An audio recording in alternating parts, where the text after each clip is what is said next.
कामनाएं नहीं पूरी थी, कुछ की कामनाएं पूरी हो जाती, कुछ की कामनाएं नहीं पूरी होती। कुछ लोग जो हैं लो लगा पाते हैं, कुछ नहीं लगा पाते। तो किसी ने अच्छा प्रश्न किया, वो पूछने लगा कि जो जिनकी कामनाएं पूरी होती हैं उनके अंदर ऐसी क्या खूबी है जो हमारी कामनाएं पूरी नहीं हुई हैं। तो उसके ऊपर एक छोटा सा 10वें पातशाह गुरु गोविंद सिंह जी का एक छोटा सा सत्संग है जो मैं आपको शेयर करना चाहता हूँ, जिससे आपकी समझ में आएगा कि सत्संग में आकर हमें क्या करना चाहिए और क्या नहीं करना चाहिए। गुरु पातशाह के बहुत सारे गुरु गोविंद महाराज के बहुत सारे सेवादार थे जो तरह तरह की सेवा किया करते थे, जैसे सेवा हम यहाँ पर करते हैं।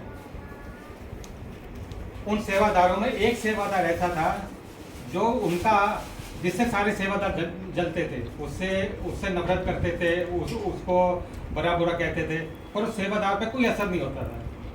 तो वो सेवादार जो है वो कौन था? वो थे गुरु महाराज के पर्सनल सेवादार, जो उनके बिस्तर चेंज किया करते थे, उनके लिए खाना लाते थे, उनके कपड़े धोते थे और उनकी सेवा करते थे। और ये सौभाग्य जो है दूसरों को नहीं मिला तो वो उससे जलते थे।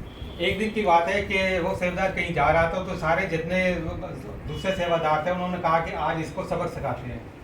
उन्होंने उसके ऊपर इतनी मतलब उसको जो है पकड़ के उसकी खूब कुटाई की और उसको ऐसा मारा कि उसका खून निकला है।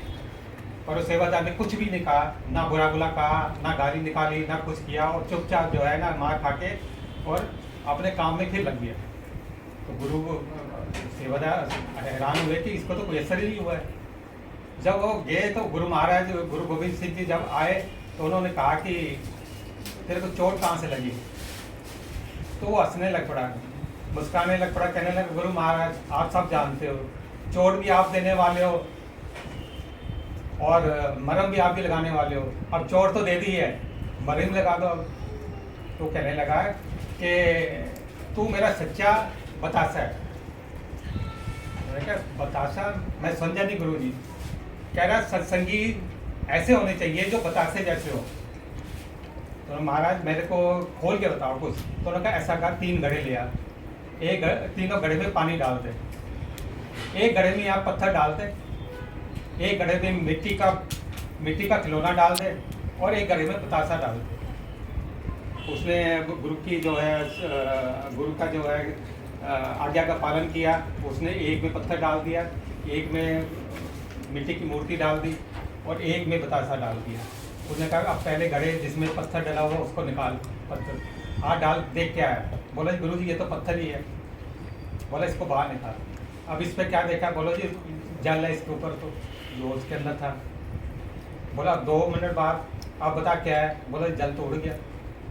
बोला ये है पहले इस तरह के सत्संग जो दरबार में आते तो हैं, बैठते हैं, गुरु की तरफ देखते हैं, गुरु महाराज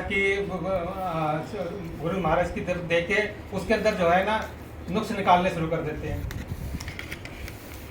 इधर उधर लोगों को जो है ना गलत उल्टी सी बातें बोलते हैं, ये करते हैं वो करते हैं। ये है पहली तरह के सत्संगी जो पत्थर के होते हैं, जैसे आए थे वैसे बाहर निकल के चले जाएंगे। अब दूसरे तरह के दूसरे घड़े में हाथ डाल, उसने दूसरे घड़े में हाथ डाला तो उसमें निकले मिट्टी जो नीचे बैठी हुई थी। मूर्ति तो भूल गई थी पर मिट्टी नीचे बैठ गई थी। अब बोला मिट्टी निकाल। बोला कुछ समझ में आया? बोला जी गुरु जी समझ तो कुछ आया कुछ नहीं आया। बोला ये वो सत्संगी हैं जो आते तो हैं, गुरु जी की तरफ ध्यान लगाते हैं, गुरु जी को मानते हैं, गुरु जी की हर आज्ञा का हर नियम का पालन करते हैं, पर फिर भी उनका मन भटकता रहता है। क्यों? कि उनका ध्यान इस चीज़ पे लगा रहता है, ये मेहमान आया, ये मेरी बासी है, आगे बैठी नहीं बैठी, ये पीछे कैसे चली गई, ये नाराज हो जाएगी, ये हो जाएगी। यानी उसका ध्यान जो है पूरी तरह से नहीं लगता है। वो गुरु के चरणों में तो बैठा होगा पर उसका ध्यान कहीं हो रहा है। ये है दूसरे तरह के सत्संगी। ये मिट्टी भी वैसे ही है, मूर्ति थी, भूल गई पर नीचे बैठ गई। अब तीसरी तरह का, तीसरे घड़े में हाथ डाल, उसने घोड़े में हाथ डाला। बोला गुरु जी इसमें तो कुछ भी नजर नहीं आ रहा। बोला यही तो मैं तेरे को समझा रहा हूँ कि तू मेरा बतासा है। क्यों? क्योंकि ये तो इसके अंदर भूल गया।